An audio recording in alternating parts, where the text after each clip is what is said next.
Hola, buenas noches a todos. En primer lugar, agradeceros a todos los acompañantes hoy por haber venido, ¿vale?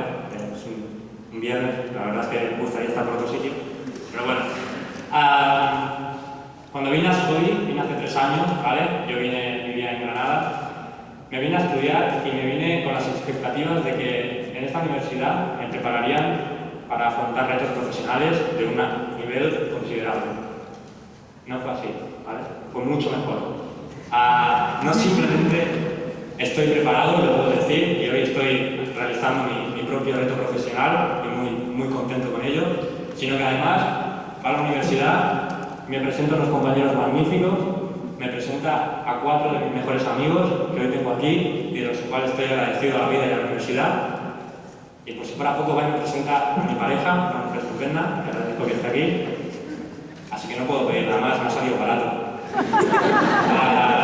Muchísimas gracias a todos por venir, a Ascodi por hacer posible esto. Os voy a recordar siempre, subirle el sueldo a la secretaria, que es una hostia.